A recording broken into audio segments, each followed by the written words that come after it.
नमस्कार, मैं हूं अनुपम मिश्रा। महाबहस में आप सबका स्वागत है। क्या अब की बार पेट्रोल डीजल 100 रुपए के पार पहुंचेगा?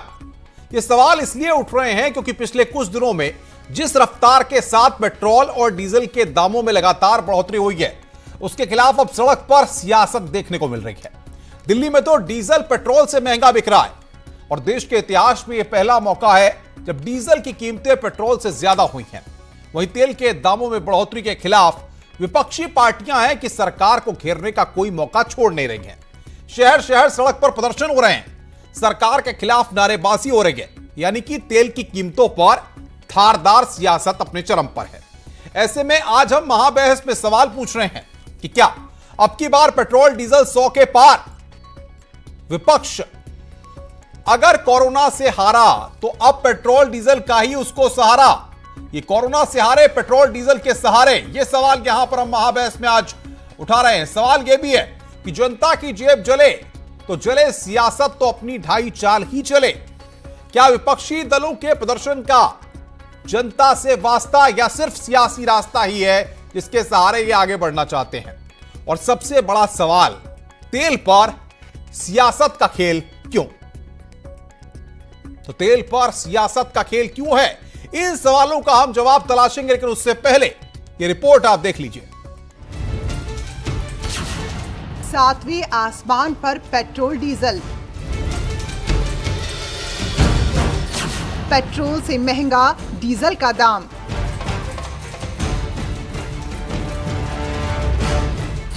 अब की बार पेट्रोल डीजल 100 के पार। तेल में आग, सियासत में उबाल। एक तरफ तो अपने देश की जनता कोरोना की महामारी की मार से परेशान है, वो काफ़ी हर प्रकार से वो आर्थिक दिक्कत में है, और दूसरी तरफ डीजल और पेट्रोल ने इनकी परेशानियां और बढ़ा दी हैं। कोरोना महामारी का कहर और दूसरी तरफ महंगे पेट्रोल डीजल की मार ने देशवासियों का जीना बेहद मुश्किल कर दिया है। आदरणीय श्रीमती सोनिया गांधी जी शायद ये भूल रही है, कांग्रेस शासित राज्य राजस्थान हो, पंजाब हो, महाराष्ट्र हो, झारखंड हो या पांडिचेरी हो, उन राज्यों ने भी पिछले 3 महीने में वहां की प्रजा के ऊपर राज्य सरकार की ओर से 5-5 रुपये टैक्स भी लगाई। शहर शहर सड़क पर प्रदर्शन, होश में आओ, होश में आओ, होश में आओ। पेट्रोल की कीमत पर पदयात्रा, बैलगाड़ी चलाएंगे तो कीमतें कम होंगी। कोरोना से हारे पेट्रोल डीजल के सहारे। बुआई, सिंचाई, कटाई, ढुलाई में वो ट्रैक्टर, थ्रेशर, डीजल का इस्तेमाल होता है। अब डीजल महंगा हो गया तो उसकी बेचारी वैसी कमर टूट गई। पहले आत्महत्या कर रहा था, पहले से आर्थिक रूप से कमजोर था, और कमजोर हो गया किसान। जनता की जेब जले, सियासत खूब चमके। तेल पर सियासी खेल। कोरोना से हारे विपक्ष को बैठे बिठाए तेल का मुद्दा मिल गया। पेट्रोल और डीजल के दाम जिस तरीके से सातवें आसमान पर हैं, आने वाले वक्त में ये फिगर्स कहां पर जाकर रुकेंगी कोई नहीं समझ पा रहा। इसी पर चर्चा करने के लिए हमारे साथ हरीश श्रीवास्तव बीजेपी के प्रवक्ता है, एमएच खान साहब राजनीतिक विश्लेषक हमारे साथ जुड़ रहे हैं, अनुराग भदौरिया समाजवादी पार्टी के कद्दावर प्रवक्ता हैं, कमलाकर त्रिपाठी कांग्रेस के नेता है, और विनय गोयल पेट्रोलियम एक्सपर्ट है, जिनको हमने खासतौर पर चीजों को बड़ी बारीकी के साथ समझने के लिए बुलाया है कि आखिर ये पूरा ब्रेकअप क्या है, कितना डीलर का होता है, कितना सरकार का होता है, इस पूरी चीजों को तेल कंपनियों का क्या होता है, ये भी आज हम समझेंगे, और वास्तविकता और सच्चाई क्या है वो भी समझेंगे। लेकिन हरीश श्रीवास्तव, सबसे पहले और सीधा सवाल, क्या ये बढ़ती हुई तेल की कीमतें आने वाले वक्त में या कुछ ही दिनों में 100 के पार नजर आएंगी? माने और हम 100 के पार तेल खरीदेंगे, पेट्रोल भी डीजल भी? देखिए मिश्रा जी, पहली बात तो यह है कि सभी को ये पता है कि तेल की कीमतें वैश्विक बाजार से तय होती हैं, और जो मैंने कब कहा कि सरकार तय करती है? मैंने कब कहा सरकार तय करती है, बताइए। मैंने तो नहीं कहा। ठीक है, नहीं, आपने नहीं कहा, लेकिन जो आपने पूछा उसके जवाब में बात मैं कह रहा हूँ जी कि, और आज अगर आप देखिए तो पूरी दुनिया के 146 देशों में लगभग डीजल और पेट्रोल के दामों में बढ़ोतरी हुई, केवल भारत में नहीं हुई। और लगभग 80 देशों में जो पेट्रोल डीजल की कीमतें वो पेट्रोल से ज्यादा है, और बाकी देशों में भी जो भारत में जो पेट्रोल और डीजल की कीमतें हैं इसी के आसपास है, थोड़ा बहुत अंतर होगा विभिन्न देशों के अलग कारकों के कारण। और यदि देखा जाए तो जिस तरह से मार्च से लेकर के जून के बीच में, 16 जून के बीच में क्रूड ऑयल के दामों में जो बेंचमार्क ब्रेंट क्रूड ऑयल है उसमें 163% की बढ़ोतरी हुई, जिसके कारण जो अरे साहब कौन सी थ्योरी रख रहे हैं आप श्रीवास्तव जी, ये कौन सी थ्योरी रख रहे हैं? 6 जून से लेकर के आज 29 जून है, इन 23 दिनों के आंकड़े अगर मैं रख दूं यहां पर तो जनता भी देख रही है। लेकिन सवाल मेरा ये है कि इन 23 दिनों में पेट्रोल पर 10 रुपए, डीजल पर 11 रुपए की बढ़ोतरी हो गई है। ये 23 दिनों की बढ़ोतरी है सिर्फ। अगर 3 महीने के आंकड़े देखे जाएंगे तो तस्वीर और भी भयानक है। नहीं, वैश्विक बाजार में जो क्रूड ऑयल की कीमतें होंगी उसी के सापेक्ष तो यहां भी कीमतें बढ़ेगी। और आप किन्हीं प्रदेश में देख लीजिए, जो वैट की कीमतें जो राज्यों में लगाई हैं, सभी राज्यों ने वैट की कीमतें तेल पे बढ़ाई हैं, चाहे वो कांग्रेस शासित राज्य हो चाहे अन्य प्रदेश हो। और कांग्रेस शासित राज्यों में तो ज्यादा ही हैं जो आज सड़क पे इसके खिलाफ धरना प्रदर्शन कर रहे हैं। वो कम से कम अपने प्रदेशों में करते तो ज्यादा अच्छा था। तो ये बात कहना, भदौरिया साहब, अनुराग भदौरिया, ये जो थ्योरी बीजेपी रख रही है, आप तो प्रदर्शन कर रहे हैं, पदयात्रा निकाल रहे हैं, कांग्रेस जगह जगह प्रदर्शन कर रही है, इन सबसे जनता को क्या निजात मिल जाएगी? इस सबसे बीजेपी या सरकार या तेल कंपनियां कहीं से कोई रियायत मिलनी है? अनुराग भदौरिया, जनता को निजात देने के लिए देखिए श्रीवास्तव जी रुकिए, अनुराग भदौरिया हमारे साथ है, सुन लेते हैं कि भारतीय जनता पार्टी की मुझे लगता है कि आत्मा, देखिए मुझे लगता है कि भारतीय जनता पार्टी की जो आत्मा है वो मर चुकी है, उसमें कुछ बचा नहीं है। आपने जवाब सुन लिया किस तरह की बातें हो रही है। 40 रुपए प्रति बैरल मिल रहा है जो इतना सस्ता है वो, और कुछ दिन पहले तो 23 रुपए था और फिर 17 रुपए भी था, ना के बराबर थी कच्चे तेल की कीमत पूरे विश्व में। और जहां हमारे देश के अंदर में लगातार डीजल पेट्रोल की कीमत बढ़ रही है, 22वां दिन 23वें दिन तक बढ़ती जा रही है, कब तक बढ़ेगी? मैं सरकार से बस इतना पूछना चाहता हूं।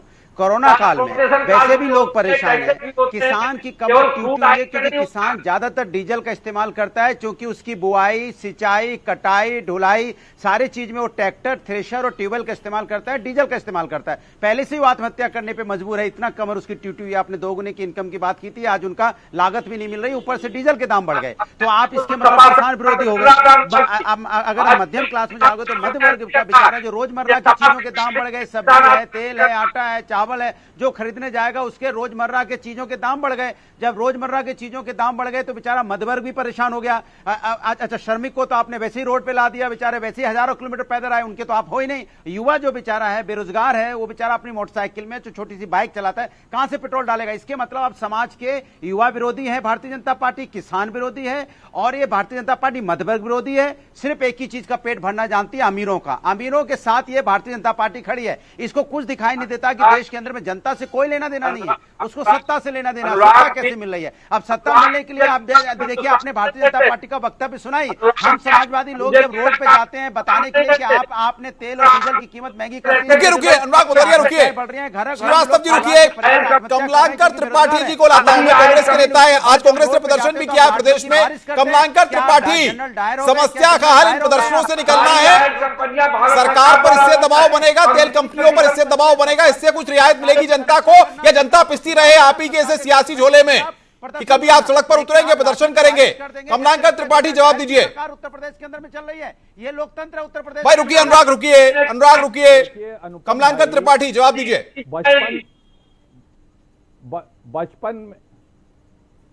बचपन में एक कहावत सुना करता था कि अंधेर नगरी चौपट राजा, टके शेर भाजी टके शेर खाजा। और आज जाकर के भाजपा द्वारा ये कहावत चरितार्थ कर दी गई। डीजल और पेट्रोल की कीमतें बराबर हो गई, डीजल ज्यादा हो गया। ये चले थे डॉलर और रुपए को बराबर कर रहे, डीजल पेट्रोल को बराबर कर बैठे। आज के समय में ये इतने इनसेंसिटिव हैं और झूठ का पुलिंदा। अभी मैं हरीश जी की बात सुन रहा था, इतने सीनियर आदमी हैं, इनको ये पता होना चाहिए कि विश्व में इस समय क्रूड ऑयल की कीमतें सबसे अपने लोएस्ट स्तर पे हैं। $19 पर बैरल पर हम क्रूड ऑयल परचेज कर रहे हैं, जब कांग्रेस के समय में हम $135 पर बैरल पर परचेज करते थे तो ये हम 50 रुपए डीजल और 60-62 रुपए पेट्रोल देते थे, तो इनको वो जो है वो बहुत हुई महंगाई की मार लग रही थी उस समय जो है वो नहीं। ये सारी चीजें कमलाकर जी ठीक है, ये सारी चीजें ठीक है, लेकिन एक और आपकी पार्टी की जो है तरफ से सोनिया गांधी जो पत्र प्रधानमंत्री को भेजती हैं, वो कहती है ये आर्थिक जो दौर चल रहा है जिसमें संकट है, ऐसे में कोरोना काल में वित्तीय बोझ जो है न बढ़ाया जाए लोगों पर, ये बात पत्र में लिखी जाती है। राहुल गांधी कह रहे हैं कि मुनाफाखोरी हो रही है, सरकार लूट रही है, कांग्रेस पार्टी इस तरह के स्टेटमेंट जारी कर रही है। इसका मतलब क्या है? आपके इन प्रदर्शनों से, इन सारी चीजों से क्या समस्या का हल हो जाएगा? कमलाकर त्रिपाठी इतना बता दीजिए, इसका कोई हल निकलना है? एक बात दाम कम कर देना। नहीं, एक बात मुझे बताइए, क्या विपक्ष में रह करके हम लोग सरकार जो गलत कर रही है उसको इंगित न करें? आज के समय में क्या आप ये महसूस नहीं कर रहे हैं कि जब जनता पर पूरी चीजों का बोझ पड़ रहा है, उनका वो तक नौकरियां तक चली गई हैं, इन परिस्थितियों में आप इस तरह से पेट्रोल और डीजल की कीमत, भैया ये बैलगाड़ी से कौन सी बैलगाड़ी में चलने से आपके पार्टी के नेता जो बैलगाड़ी पे चल रहे हैं, इससे कौन सी नौकरियां वापस आएंगी? कमलाकर त्रिपाठी जवाब दीजिए, जनता पूछ रही है ये सवाल। ये बैलगाड़ी पे चलने से तेल के दाम कम हो जाएंगे, ये जनता के लिए कर रहे हैं आप? ये गलत बात है। हरीश श्रीवास्तव, आपको लगता है ये बैलगाड़ी पे चल के तेल के दाम कम होंगे? प्रदर्शन का तरीका है, ये सरकार पर दबाव बनाने का तरीका है। अनुपम जी, ये सरकार पे विरोध जताने का तरीका होता है, आपको मॉरल ग्राउंड पे लाने का तरीका होता है। आप एक बात मुझे बताइए, जब अटल बिहारी वाजपेयी जी कंप्यूटर के खिलाफ जो है वो बैलगाड़ी से गए थे वहां पर, जो कि गलत प्रक्रिया थी, उसके बावजूद जो है वो गए थे बैलगाड़ी से संसद में, ये कंप्यूटर नौकरियां खा जाएगा, तो वो क्या था?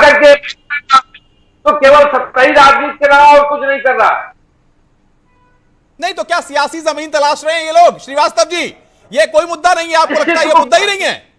क्या ये कोई मुद्दा नहीं है? तेल के दाम बढ़ रहे हैं। श्रीवास्तव जी क्या बताएंगे? श्रीवास्तव जी चाहे सपा हो चाहे कांग्रेस को, जिनकी धरातल खिसक गई है, और इस कोरोना के महासंकट के दौर में भी केवल समझा दो, पहले वही नहीं जा पा रहे वो। इसके अलावा ये न इनको देश से मतलब, न देश की जनता से मतलब है। देश की जनता के साथ भाई रुकिए, श्रीवास्तव जी रुकिए, अनुराग उधर रुको। एमएच खान साहब, एक स्टेटमेंट आपका चाहता हूं। ये जो दौर है, हम देख रहे हैं कि 80 के पार कीमतें हो गई हैं और लगता है कुछ दिनों में अगर ये 100 के पार हो जाएंगी। सरकार ने अपना पल्ला झाड़ लिया कि तेल की कंपनियां डिसाइड करती हैं, साहब हमसे कोई सवाल मत करो, हमसे मत पूछो। क्या सरकार इस तरीके से अपना पल्ला झाड़ सकती है जब देश की इतनी बड़ी आबादी इस तरह के संकट के दौर में है, ऊपर से इस तरह का बाहर? कितना सही है एमएच खान साहब? मिश्रा जी, सबसे पहले मैं आपको बधाई देना चाहता हूं कि जितने चैनल्स हैं सब पाकिस्तान, हिंदुस्तान, चाइना बॉर्डर पर लड़ाई लड़ रहे हैं, टीवी डिबेट नहीं कर रहे हैं। ये जो महंगाई हो रही है, आपको इस चैनल पर आज ये बात उठाने के लिए आपको बधाई देना चाहता हूं। देखिए, ये बैरल का जो रेट है बाहर से जो आ रहे हैं वो बहुत सस्ता है। डीजल पे 69%, पेट्रोल पे 69% टैक्स ये कंपनियां वसूल रही हैं। क्यों वसूल रही है? इतना महंगा क्यों कर रही हैं? देखिए, एक तो कोरोना वायरस से हम जूझ रहे थे, कोरोना वायरस से लोगों की नौकरियां चली गई, कोरोना वायरस से किसी की नौकरी में आधा तनख्वाह काट लिया गया। आप देखिए, किसान इससे बहुत ज्यादा प्रभावित होने वाला है और गांव किसान का नौजवान प्रभावित हो रहा है। आप हर गांव में देखिएगा, हर घर में 1-2 मोटरसाइकिलें हैं। इससे सिंचाई का काम होता है, ट्रैक्टर का काम होता है, थ्रेसर का काम होता है। किसानों पर बहुत बड़ी मार पड़ने वाली है। गवर्नमेंट को अगर इस पे कंपनियां तेल, लेकिन खान साहब आपने तो कई दौर देखे हैं, कई सियासत के रंग रूप देखे हैं। अगर कोई नेता किसी पार्टी का दिग्गज बैलगाड़ी लेके निकलेगा, क्या इन प्रदर्शनों से, इन बाकी चीजों से, इस कोरोना काल में जो जनता है जिसके ऊपर ये बोझ पड़ रहा है, भार पड़ रहा है, उसको कोई रियायत मिलती हुई नजर आती है आपको आने वाले वक्त में? अनुपम जी, स्मृति ईरानी जब प्याज की माला पहन करके घूम रही थी और राजनाथ सिंह जी जो है और सरकार ये कह रही है कि तेल कंपनियां अपना दाम बढ़ा रही हैं, तेल कंपनियों को दाम बढ़ाने की इजाजत कौन देता है? आखिर तेल कंपनियां अपने मन से 69% सरकार के पास फंड जाता नहीं जाता है, सरकार के पास भी पैसा जा रहा है। उत्तर प्रदेश सरकार में ये जो टैक्स लगा रहे हैं, इसको टैक्स में कमी करके कुछ राहत दी जा सकती है। पेट्रोलियम एक्सपर्ट गोयल साहब हमारे साथ हैं। गोयल साहब, मैं आपका स्टेटमेंट लूंगा, रुकिए भाई अनुराग, मैं आ रहा हूं आपके पास। अनुराग आ रहा हूं, आपकी बात को बोलने का मौका दूंगा, रुकिए। विनय गोयल साहब, जो स्थिति है इस जनता को समझाइए। आज उत्तर प्रदेश उत्तराखंड के साथ देश की जनता जो न्यूज 18 देख रही है, ये इस स्थिति को किस तरीके से समझे कि आज जब 80 के पार पेट्रोल और डीजल के दाम हो चुके हैं, कई राज्यों में डीजल की कीमतें पेट्रोल से ज्यादा हैं, जो चिंता पैदा करती हैं किसानों के लिए, उनकी मशीनों के लिए, उनके कृषि के उपकरणों के लिए। क्या स्थिति नजर आती है? क्या खेल क्या है? सीक्रेट गेम क्या है इसके पीछे? बताइए आप। अनुपम जी, आपने जो शीर्षक दिया है कार्यक्रम को, उसी में सारा जवाब समाहित है। बिल्कुल। ये कोरोना से हारा और सियासत का सहारा, मुझे तो इससे ज्यादा कुछ ये सारा मामला लगता नहीं है। आज अगर हम देखें, हमारे देश में 4 महानगर हैं, दिल्ली, मुंबई, कोलकाता और मद्रास, चेन्नई यानी, और उन चारों में अगर हम पेट्रोलियम पदार्थों की कीमतें देखें तो वो पूरे भारतवर्ष में सबसे ज़्यादा हैं। और अगर मुंबई में देखें तो मुंबई में पूरे देश भर में सबसे ज़्यादा है। तो इन सभी जगह अलग अलग दलों की सरकारें हैं और जो केंद्र में सत्ताधारी दल है उससे अलग सरकार है। तो इसलिए ये कहना कि एक दल ये कर रहा है या दूसरा दल कुछ और कर रहा है, ये अपने आप में स्थिति स्पष्ट नहीं होती। हम दुनिया के तीसरे सबसे बड़े देश हैं जो पेट्रोलियम प्रोडक्ट यूज करते हैं और उसका लगभग 85% हम आयात करते हैं। और उसके कीमतें क्या हैं? हेलो, छत्तीसगढ़ जाकर के देख लीजिए, हमने अपने पास से कम किया है। हेलो, मैं बीच में देखिए, बीच में नहीं बोलेंगे तो उचित रहेगा। मैं किसी सबकी बात सुन रहा था, सब सुन लीजिए। तो मैं ये कहना चाह रहा हूँ कि सभी राज्य, चाहे वो हमारी केंद्र सरकार हो, चाहे वो प्रदेशों की सरकारें हो, हर केंद्र सरकार के लिए और हर प्रदेश सरकार के लिए पेट्रोल डीजल एक प्रकार से कमाऊ पूत की तरह से काम करता है और वो एक बड़ा राजस्व का हिस्सा मुझे ये बताइए, सरकार होती है, चाहे केंद्र की सरकारें होती हैं, उन्हें एक बड़ा हिस्सा प्रदान करते हैं तेल कंपनियों की। क्या सरकार कोई कदम उठा सकती है इस दौर में? क्या राज्य सरकारें और केंद्र सरकार कोई इनिशिएट ले सकती हैं, टैक्सेस को कम करके या किसी तरह से कोई रिबेट जनता को दी जा सकती है? नहीं, बिल्कुल सरकारें कदम उठा सकती है। केंद्र सरकार चाहे तो एक्साइज ड्यूटी कम कर सकती है, प्रदेश सरकार तो जनता के मुद्दे पर बात हो रही है, आपकी सियासत थोड़ी होगी। लेकिन बोलिए विनय साहब।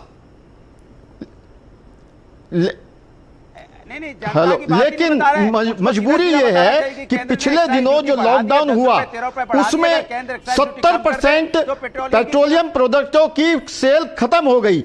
और जो हमारी चाहे प्रदेश सरकारों का, चाहे विभिन्न प्रदेश सरकार हो, किसी भी प्रदेश की सरकार हो, चाहे वो राजस्थान की सरकार हो, चाहे वो मध्य प्रदेश की सरकार हो, चाहे वो उत्तराखंड की सरकार हो, चाहे उत्तर प्रदेश की सरकार हो, उनको उससे मिलने वाले राजस्व में गंभीर कमी आ गई क्योंकि 70% उनकी सेल खत्म हो गई पिछले राजस्व की भरपाई के लिए से लगभग। ये सारी आज भी वो सेल अनुराग भदौरिया बहुत कम है। अनुराग भदौरिया, इसलिए उनको बहुत बड़ा साथ रखी जा रही है। शांति से सुन लिया करिए भाई, हड़बड़ी क्या है? आपकी बात आपको मौका दे रहा हूं, कहिए आप क्या कहना चाहते हैं।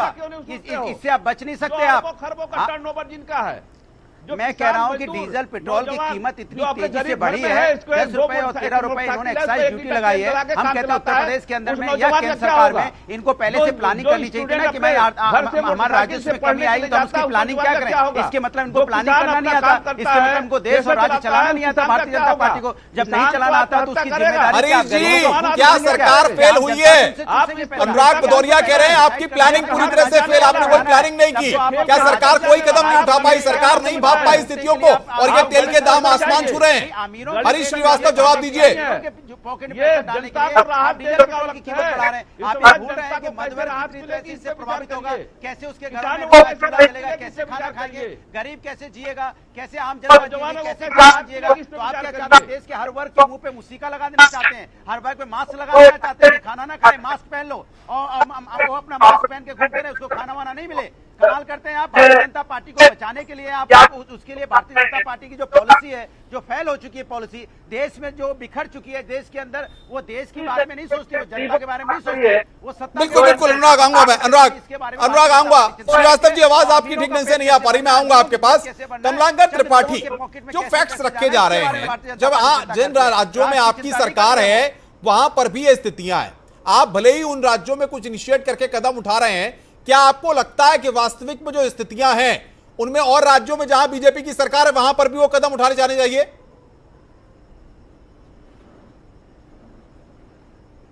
देखिए, सबसे पहले केंद्र सरकार, एक बात मुझे बताइए, मार्केट लिंक्ड प्राइस का मतलब क्या होता है? कि अगर इंटरनेशनल मार्केट में कीमतें डाउन जा रही हैं, तो राज्यों में कांग्रेस की सरकार है, हमने दाम कम कर दिए। अगल बगल क्या उत्तर प्रदेश में योगी सरकार है, उत्तराखंड में त्रिवेंद्र रावत की सरकार है, यहाँ पर क्या हो सकता है? क्या चाहते हो बताओ? लेकिन आप जो है वो उसकी कीमतें कम नहीं कर रहे हो। एक पुराना शेर है कि 56 इंच का सीना है, झूठ बोल के जीना है, जनता का खून पीना है, और इस खून को पी करके मुआवरों से तो देश नहीं चलेगा बॉस। नहीं कमलाकर साहब, वो देना है, मुआवरों से देश नहीं चलता है बॉस। जो स्थिति है उन किसानों का दर्द अगर आप उठा रहे हैं, मैं एक बात कहता हूं, कमलाकर त्रिपाठी सुनिए मेरी बात सुनिए, अगर उन किसानों का दर्द आप उठा रहे हैं, जो किसान डीजल की कीमतें बढ़ने के बाद परेशान होगा, जिसका दर्द अनुराग भदौरिया भी बयां कर रहे हैं, सवाल यहां पर ये सॉल्यूशन क्या है? सॉल्यूशन बताइए आप। सियासत नहीं चलने देंगे हम, सॉल्यूशन बताइए, क्या सरकार कर सकती है, क्या राज्य सरकारें कर सकती हैं, कैसे हल निकल सकता है?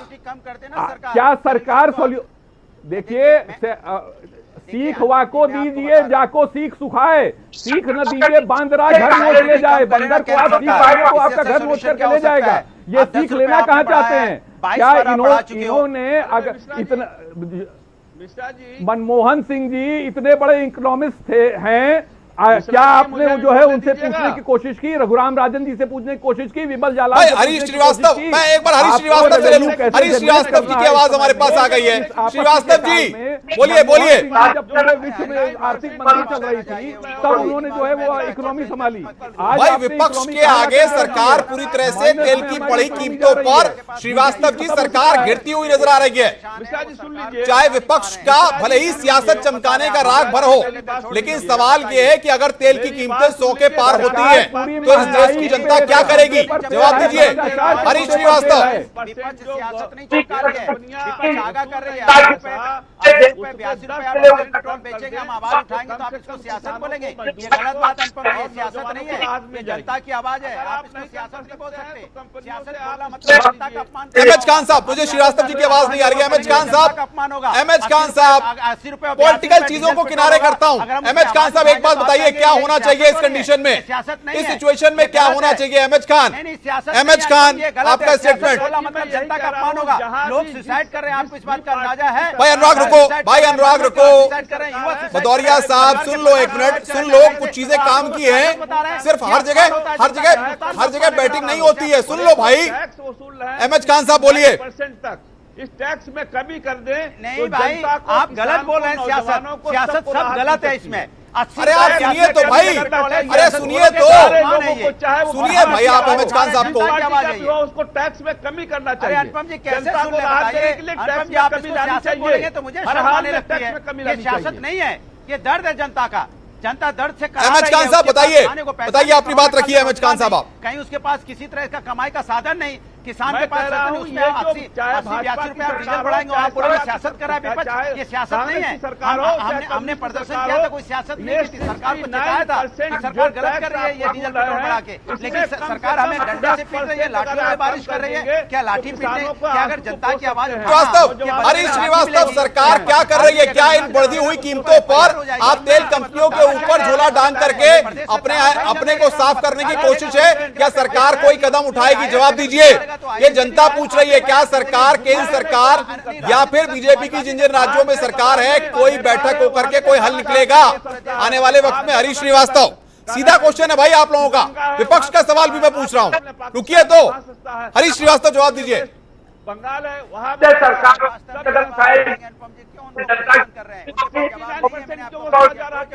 जवाब दे दीजिए, 69% से कम क्यों नहीं किया जा रहा? छोड़ दीजिए, इनको कुछ करना होता तो अब तक कर लिए होते। 23 दिनों से लगातार पेट्रोल की कीमतें बढ़ रही हैं, हर दिन बढ़ी है। अनुपम जी, इनकी मंशा ही नहीं है, इनको गरीबों से, मजलूमों से, छात्रों से, नौजवानों से, महिलाओं से कोई मतलब ही नहीं है। इनको देश के चंद इंडस्ट्रीज का जेब भरना है, उसके अलावा और कुछ नहीं करना है। कमलांकर जी, आपकी जिन जिन राज्यों में सरकार है वहां पर आप क्या इनिशिएट ले रहे हैं, क्या कदम उठा रहे हैं, जिसकी आप जानकारी दे रहे थे? जान ले उत्तर प्रदेश के लोग भी कि भाई जहां जहां आपकी सरकार है कांग्रेस की। आप जाइए राजस्थान में तेल डलाइए, आपको पता चल जाएगा। आप बताइए ना, हमें जाने की क्या जरूरत है? अब कोरोना का काल है, वहां हम सफर करके जाएं। बेसिक चीज ये है, लेकिन हमारे राज्यों के लिमिटेड रिसोर्सेज हैं।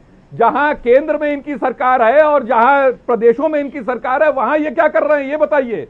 ये सबसे बड़ी पार्टी होने का दावा करते हैं, सबसे जगह जो है वो सब मैक्सिमम जगहों पर इनकी सरकार है, ये क्या कर रहे हैं पहले ये बता दें। जब केंद्र 70% से ज्यादा उस पे टैक्स वसूल रही है। बिल्कुल, मैं रोकूंगा। कमलांकर जी, अनुराग भदौरिया, महंगाई डायन हुआ करती थी। ये प्रदर्शन, ये सारी चीजें आप करिए भाई, लेकिन सवाल ये है कि अगर सरकार ये कह रही है कि तेल कंपनियां जिम्मेदार हैं इन कीमतों के लिए, तो ये प्रदर्शन तो आपके सब बेकार है। और महंगाई की मार पर आई हुई सरकार जो है महंगाई से लोगों को मार रही है। यात्रा का मतलब क्या निकलेगा फिर? सरकार जब दबाव में आएगी नहीं, सरकार तो कह रही है सब तेल कंपनियों का है। तो ये शब्द गलत है।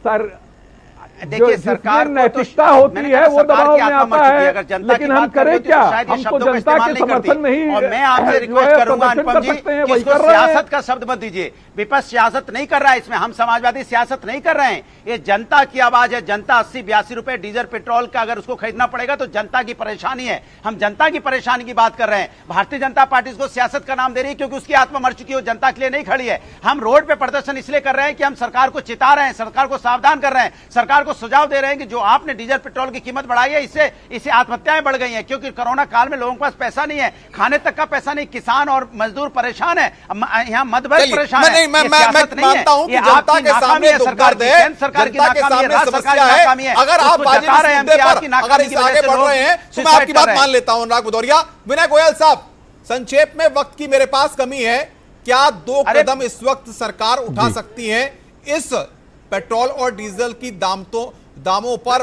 रोक लगाने के लिए?